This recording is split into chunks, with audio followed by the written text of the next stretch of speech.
Here's some of the stories trending this week at NASA. A February 18th briefing at Johnson Space Center previewed a series of U.S. spacewalks to prepare the International Space Station for new docking ports that will allow future crews launched from Florida on U.S. commercial spacecraft to dock to the station. On the first EVA, scheduled for no earlier than February 21st, NASA astronauts Barry Wilmore and Terry Virts will prepare cables and communications gear for the two new international docking adapters, built by Boeing and scheduled for delivery on a pair of SpaceX flights this year. The other spacewalks are slated for February 25th and March 1st. ESA's fifth and final automated transfer vehicle, or ATV, undocked from the space station February 14th and disintegrated in Earth's atmosphere the following day while deorbiting. The European Space Agency's fleet of 5 ATVs began servicing the space station in the spring of 2008, delivering approximately 34 tons of supplies since then. The station continues to be supplied by U.S., Japanese, and Russian cargo spacecraft. Ignition. In fact, a Russian Progress supply ship launched to the International Space Station on February 17th from the Baikonur Cosmodrome in Kazakhstan, docking to the station's Zvezda service module almost 6 hours later. The Progress delivered 3 tons of food, fuel supplies, and experiment hardware to the 6 crew members aboard the orbital laboratory.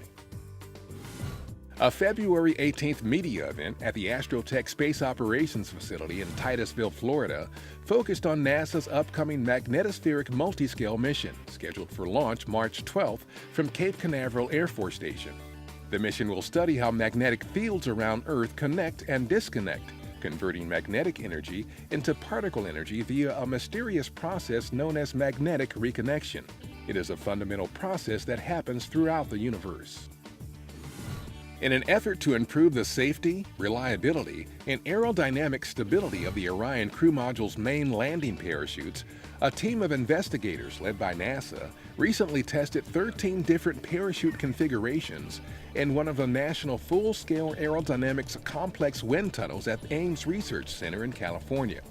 Data from the wind tunnel testing and subsequent airdrop tests will be used to help decide which parachute configuration will be used on future Orion missions that will send astronauts to deep space destinations and return them home safely. Work is underway at Conrad Shipyard LLC in Morgan City, Louisiana to retrofit NASA's Pegasus barge. The barge is being modified to ferry the massive core stage of the Space Launch System rocket, which is being constructed at the Michoud Assembly Facility in New Orleans. During the Space Shuttle era, Pegasus transported shuttle external tanks and other hardware from Michoud to the Kennedy Space Center in Florida. NASA's Office of Small Business Programs and Stennis Space Center hosted a one-day service-disabled, veteran-owned small business industry day recently at the Infinity Science Center near Stennis.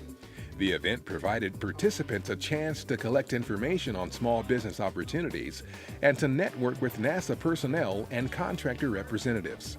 Glenn Delgado, Associate Administrator of NASA's Office of Small Business Programs, was on hand for an awards presentation. And that's what's up this week at NASA.